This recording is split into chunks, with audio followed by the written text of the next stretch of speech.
wabarakatuh. Apa kabar kalian hari ini? Baik-baik dan sehat ya. Dan tetap semangat, walaupun hari ini kita masih dalam masa pandemi. Hari ini kita akan belajar ke materi baru.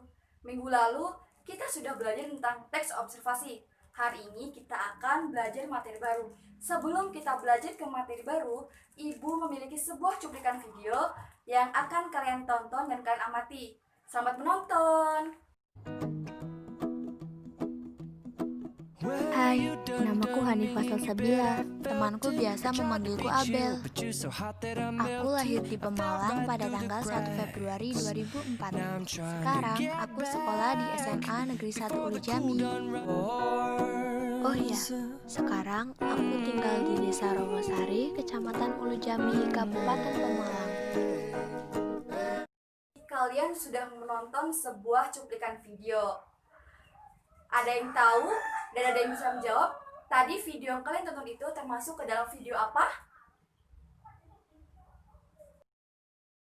Nah, anak-anak, hari ini kita akan belajar tentang teks biografi. Ada yang tahu apa itu teks biografi? Biografi adalah teks yang berisikan tentang riwayat hidup seorang tokoh. Nama biografi sendiri berasal dari bahasa Yunani, yaitu biografia. Biografi sendiri memiliki beberapa jenis. Yang pertama, biografi berdasarkan sisi penulis, yaitu yang pertama, autobiografi, yaitu biografi yang berisikan riwayat seorang tokoh, namun ditulis oleh tokoh tersebut. Yang kedua adalah biografi, yaitu teks biografi yang berisikan riwayat seorang tokoh dan ditulis oleh orang lain. Jenis biografi selanjutnya adalah biografi berdasarkan izin penulisannya, yaitu ada dua. Yang pertama, authorized biografi. Authorized biografi adalah teks biografi yang sudah mendapatkan izin dari seorang tokoh tersebut. Lalu yang kedua adalah unauthorized biografi, yaitu teks biografi yang belum mendapatkan izin dari seorang tokoh. Biasanya ini terjadi karena tokoh tersebut telah wafat. Selanjutnya adalah biografi berdasarkan isinya, yaitu ada dua. Yang pertama, biografi perjalanan hidup. Biografi ini menceritakan perjalanan hidup seorang tokoh. Nah, biasanya diambil dari bagian-bagian yang terkesan saja. Lalu yang kedua adalah biografi perjalanan karir. Nah, namanya saja sudah karir, pasti biografi ini menjelaskan tentang karir dari seorang tokoh, mulai dari awal hingga akhirnya tokoh tersebut sukses.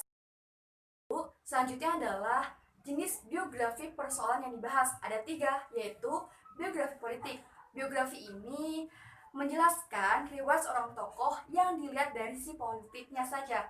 Lalu yang kedua adalah biografi intelektual. Yang ketiga adalah biografi jurnalistik.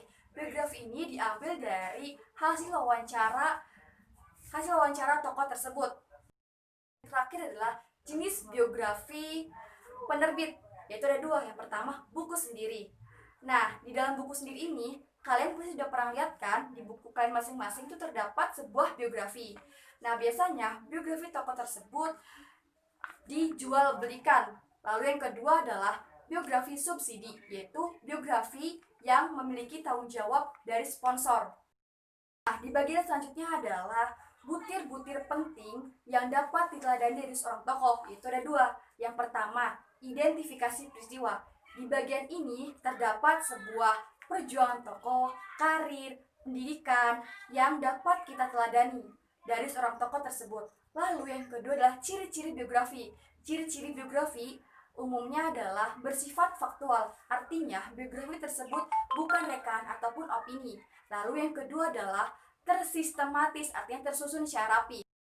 Selanjutnya adalah pengungkapan kembali karakter unggul tokoh biografi, yaitu ada dua. Yang pertama adalah karakter unggul tokoh terhadap biografi, yaitu biasanya di karakter ini yaitu mengantarkan tokoh tersebut kepada keberhasilan hidupnya. Misalkan keberhasilan dalam perjuangan hidupnya, yaitu karakter, pendidikan, dan lain sebagainya. Lalu yang kedua adalah cara pengungkapan kembali teks biografi dalam bentuk teks eksposisi. Di bagian ini kalian akan belajar tentang bagaimana cara membuat teks biografi ke dalam bentuk teks eksposisi. Selanjutnya adalah aspek-aspek makna dan kaidah kebahasaan teks biografi. Yang pertama adalah pokok-pokok informasi. Di bagian ini, kalian dapat menemukan pokok-pokok informasi penting yang berkaitan terhadap tokoh tersebut, berupa peristiwa kelahiran, lalu karir, dan pendidikan. Yang kedua adalah pola penyajian karakter umum tokoh. Adalah identifikasi kaidah kebahasaan teks biografi. Yang pertama adalah konjungsi atau biasa disebut dengan kata hubung seperti dan, lalu, kemudian, dan lain sebagainya. Lalu yang kedua adalah rujukan kata atau kata ganti pertama. Lalu yang ketiga adalah kata kerja seperti duduk, berdiri, makan, minum. Lalu yang selanjutnya adalah kata sifat seperti baik, dermawan, dan lain sebagainya. Dan yang terakhir adalah peristiwa, waktu, dan tempat. Adalah langkah-langkah membuat teks biografi. Yang pertama yaitu memilih tokoh, kedua mengumpulkan informasi ataupun data, yang ketiga adalah mewawancari narasumber, keempat menentukan tema, kelima merangkai kronologi, yang keenam menulis pandangan seorang penulis, yang ketujuh yaitu membuat kerangka karangan berdasarkan kronologi, yang kedelapan adalah mengembangkan kerangka karangan berdasarkan ciri biografi dan kaidah kebahasaan biografi. Selanjutnya adalah langkah-langkah menyunting teks biografi. Yang pertama, membaca teks biografi. Yang kedua adalah memperbaiki kesalahan ejaan. Yang ketiga adalah memperbaiki kesalahan tanda baca. Yang keempat adalah memilih diksi yang tepat. Yang kelima adalah menyunting menjadi kalimat efektif. Yang keenam adalah memperbaiki kesalahan penulisan. Lalu yang ketujuh adalah memeriksa kebenaran konsep. Yang terakhir adalah menyajikan ulang teks biografi berdasarkan lisan maupun tulisan. Di bagian ini, kalian diberi kesempatan untuk menyajikan ulang teks biografi sesuai bahasa kalian masing-masing dan sesuai kaidah bahasa yang telah ditentukan. Kalian tadi sudah menyimak sebuah materi teks biografi. Apakah sudah siap? Jika diberi tugas, siap ya. Tugas kalian adalah membuat sebuah teks biografi. Langkah-langkahnya adalah yang sudah Ibu jelaskan tadi. Cukup sekian materi yang saya paparkan. Dan sampai jumpa. Wassalamualaikum warahmatullahi wabarakatuh.